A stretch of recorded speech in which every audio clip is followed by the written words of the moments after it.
ನಮಸ್ಕಾರ. ನಾವು ಸಕಲೇಶಪುರದಲ್ಲಿ ಯಾವಾಗಲೂ ಕೂಡ ಬೈಪಾಸ್ ರಸ್ತೆಯಲ್ಲಿ ಹೋಗಿ ಬೈಪಾಸಿಂದ ಮುಂದಕ್ಕೆ ಏನು ಕೆಲಸ ಆಗಿದೆ ಅದರ ಬಗ್ಗೆ ಮಾಹಿತಿನ ಕೊಡಿ ಅಂತ ಹೇಳಿ ಕೇಳ್ತಾಯಿದ್ರು. ಬೈಪಾಸ್ ರಸ್ತೆಯಲ್ಲಿ ಸೀದಾ ಹೋಗುವಾಗ ಎಲ್ಲಿ ಹೋಗಿ ಸೇರ್ತಿದ್ವು ಅಂತ ಗೊತ್ತಾಗ್ತಿಲ್ಲ. ನೋಡಿ, ಲಾರಿಗಳು ಕಾರ್ಗಳು ಎಲ್ಲ ಸಕಲೇಶಪುರ ಬೈಪಾಸ್ ಕಡೆಗೆ ತಿರುಗ್ತಾ ಇದ್ದಾವೆ. ನಾವೀಗ ಸಕಲೇಶಪುರ ನಗರ ಭಾಗದಿಂದ ಬಂದಿದ್ದ ಕಾರಣ ಆನೆಮಲ್ಕಿಂತ ಹಿಂದೆ ಇರುವಂಥ ದುರ್ಗಾ ಮಾಲ್ ಹೋಟೆಲ್ ಅಂತ ಬರ್ತದೆ, ಅದರಿಂದ ಹಿಂದೆ ಇರುವಂಥ ಜಾಗದಲ್ಲಿ ನಾವು ಈ ಬಲಭಾಗಕ್ಕೆ ತಗೊಂತೇವೆ ಆ ಬೈಪಾಸಲ್ಲಿ ಹೋಗಬೇಕು ಅಂದರೆ. ಇಲ್ಲಾಂದರೆ ನಗರ ಭಾಗದಲ್ಲಿ ಹೋಗಬೇಕು ಅಂದರೆ ಈಗ ನಾನು ಬಂದಂಥ ರಸ್ತೆಯಲ್ಲಿ ಹೋಗ್ತೇವೆ. ನಾವಿವಾಗ ನೋಡ್ಬೋದು, ಅಬ್ಸರ್ವ್ ಮಾಡ್ಬೋದು, ಎಲ್ಲ ವೆಹಿಕಲ್ಗಳು ಕೂಡ ಬೈಪಾಸ್ ಕಡೆಗೆ ತಿರುಗ್ತದೆ. ನಾವಿಲ್ಲಿಂದ ಈಗ ಸಕಲೇಶಪುರವನ್ನು ಬಿಟ್ಟು ದೋಣಗಲ್ವರೆಗಿನ ರಸ್ತೆ ಬಗ್ಗೆ ಮಾಹಿತಿಯನ್ನು ನಿಮಗೆ ಒದಗಿಸ್ತೇನೆ.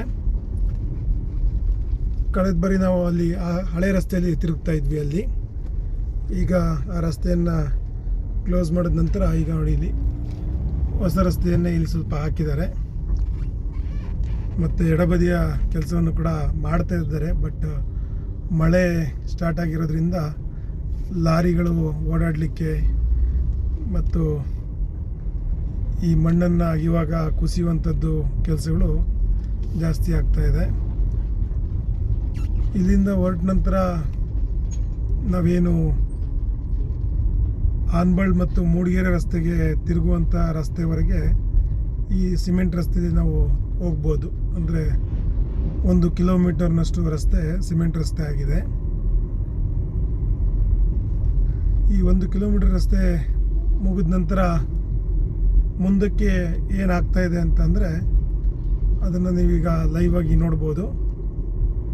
ವಿಡಿಯೋ ನೋಡುತ್ತಾ ಇರೋವಂಥವ್ರು ವಿಡಿಯೋಗಳನ್ನು ಹೆಚ್ಚಿನಾಗಿ ಶೇರ್ ಮಾಡೋದು, ಕಮೆಂಟ್ ಮಾಡುವ ಮೂಲಕ ಈ ವಿಡಿಯೋಸ್ಗಳಿಗೆ ಸಪೋರ್ಟ್ ಮಾಡಿ ಅಂತ ಹೇಳ್ತಾ ರಿಕ್ವೆಸ್ಟ್ ಮಾಡ್ತಾ ಇದ್ದೀನಿ.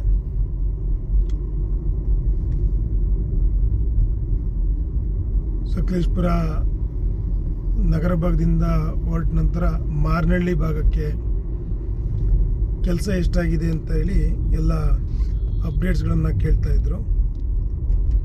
ನೀವಿಲ್ಲಿ ನೋಡ್ಬೋದು, ನಾನು ಹೇಳಿದ ಹಾಗೆ 1.5 ಕಿಲೋಮೀಟ್ರಷ್ಟು ದೂರ ಬೈಪಾಸ್ನ ಮುಗಿದ ನಂತರ ನಾವು ಒಂದು ಭಾಗದ ಸಿಮೆಂಟ್ ರಸ್ತೆಯಲ್ಲಿ ನಾವು ಹೋಗ್ತಾ ಇದ್ದೇವೆ ಮುಂದಕ್ಕೆ.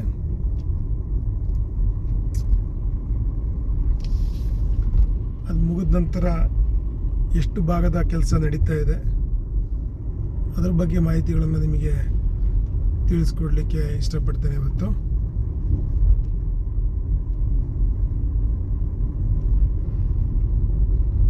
ಇಲ್ಲಿ ಮಳೆ ಜಾಸ್ತಿ ಆಗ್ತಾ ಇರೋದ್ರಿಂದ ಕೆಲಸಕ್ಕೆ ಅಡಚಣೆ ಆಗ್ತಾ ಇದೆ. ಮತ್ತು ಇತ್ತೀಚಿನ ವರದಿ ಬಂದ ಹಾಗೆ ಮೇ 31ಕ್ಕೆ ಅಥವಾ ಜೂನ್ 2, 3, 4ರ ಒಳಗಡೆ ಕರಾವಳಿ ಭಾಗಕ್ಕೆ ಮತ್ತು ಕೇರಳದ ವಯನಾಡು ಭಾಗಕ್ಕೆ ಮಾನ್ಸೂನ್ ಅಬ್ಬರಿಸುತ್ತದೆ ಅಂತೇಳಿ ಅಂತ. ಇದು ಬಲಭಾಗಕ್ಕೆ ಹೋಗುವಂಥ ರಸ್ತೆ ಆನ್ಬಳ್ ಮತ್ತು ಮೂಡಿಗೆರೆ ಮಾರ್ಗವಾಗಿ ಉಜಿರೆ ಹೋಗುವಂಥ ರಸ್ತೆ. ನಾವು ಇಲ್ಲಿವರೆಗೂ ಈಗ 1.5 ಕಿಲೋಮೀಟ್ರಷ್ಟು ರಸ್ತೆಯಲ್ಲಿ ಒಳ್ಳೆಯ ರಸ್ತೆಯಲ್ಲಿ ಬಂದ್ವಿ. ಇಲ್ಲಿಂದ ಮುಂದಕ್ಕೆ ನೋಡಿ, ಈಗ ಯಾವುದೇ ರೀತಿಯಾದಂಥ ಕೆಲಸ ಆಗಿರೋದಿಲ್ಲ.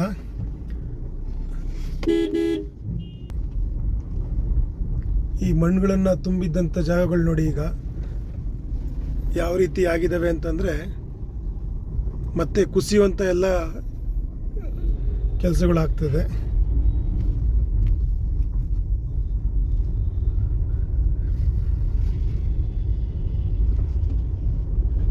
ಇಲ್ಲಿ ನೇರವಾಗಿ ರಸ್ತೆಗಳನ್ನು ಮಾಡುವ ಕಾರಣಕ್ಕೆ ಈ ತಡೆಗೋಡೆಗಳನ್ನು ಕಟ್ಟಿ ಅದಕ್ಕೆ ಕಲ್ಲನ್ನು ಹಾಕುವಂಥ ಕೆಲಸಗಳನ್ನು ಮಾಡಿದ್ದಾರೆ ಅಷ್ಟೇ. ಅದಕ್ಕೆ ರಸ್ತೆಗಳನ್ನು ಮಾಡುವಂಥ ಕೆಲಸಗಳು ಇನ್ನೂ ಆಗಬೇಕಾಗಿದೆ. ನಾವಿಲ್ಲಿಂದ ಈಗ ಮಾರ್ನಹಳ್ಳಿ ಹೊರಗಿನ ಕೆಲಸ ಬಗ್ಗೆ ಮಾಹಿತಿಯನ್ನು ತೋರಿಸ್ಬೇಕಂತ ಇದ್ದೇನೆ. ಆದರೆ ಇದು ಸಕಲೇಶಪುರ ನಗರ ಭಾಗದಿಂದ ದೋಣಗಲ್ವರೆಗಿನ ಕೆಲಸದ ಬಗ್ಗೆ ನಿಮಗೆ ವಿಡಿಯೋದಲ್ಲಿ ತೋರಿಸ್ತೇನೆ.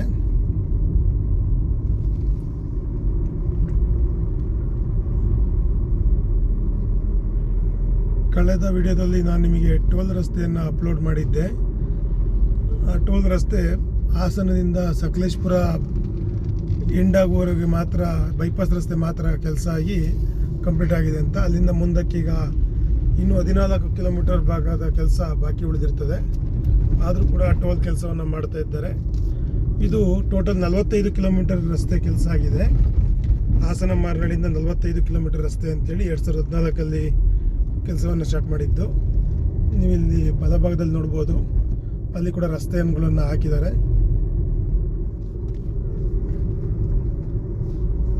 ಯಾವುದೇ ರೀತಿಯ ಬಲಭಾಗದಲ್ಲಿ ತಡೆಗೋಡೆಗಳಿಲ್ಲ.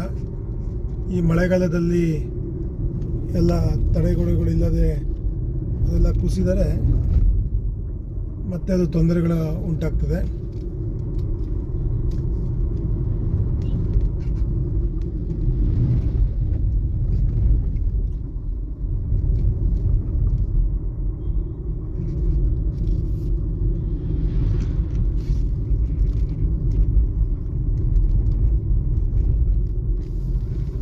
ನಲವತ್ತೈದು ಕಿಲೋಮೀಟರ್ನಲ್ಲಿ 80ರಷ್ಟು ಕೆಲಸವನ್ನು ಮುಗಿಸಿದರೆ ಮಾತ್ರ ಟೋಲನ್ನು ಓಪನ್ ಮಾಡಬೇಕಂತ ಇರ್ತದೆ.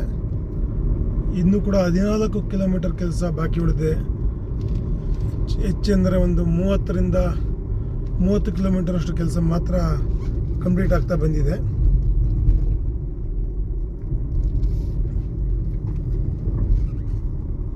ಇದು ಸಕಲೇಶ್ಪುರ ನಗರವನ್ನು ದಾಟಿದ ನಂತರ ದೋಣ್ಗಲ್ ಅಂದರೆ ಮಂಜರಾಬಾದ್ ಫೋರ್ಟ್ ಇರುವಂಥ ಸ್ಥಳದವರೆಗೂ ಮಾಹಿತಿ ಈ ವಿಡಿಯೋದಲ್ಲಿ ನಿಮಗೆ ತೋರಿಸ್ತಾ ಇದ್ದೇನೆ.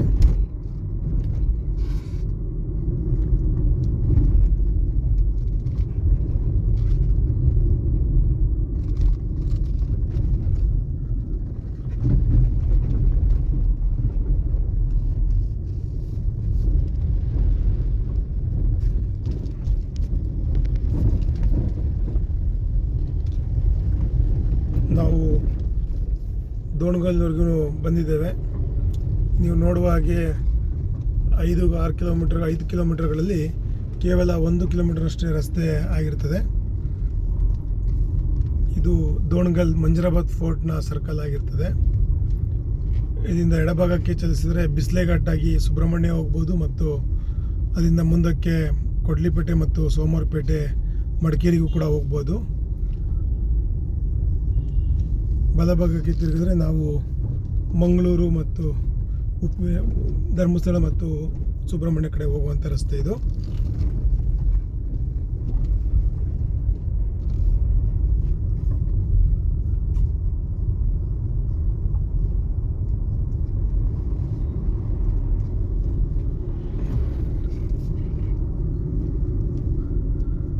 ಮುಂದಿನ ವಿಡಿಯೋದಲ್ಲಿ ದೋಣ್ಗಲ್ನಿಂದ ಮಾರ್ನಳ್ಳಿವರೆಗಿನ ರಸ್ತೆಯನ್ನು ತೋರಿಸ್ತಾನೆ. ಧನ್ಯವಾದಗಳು. Thank you.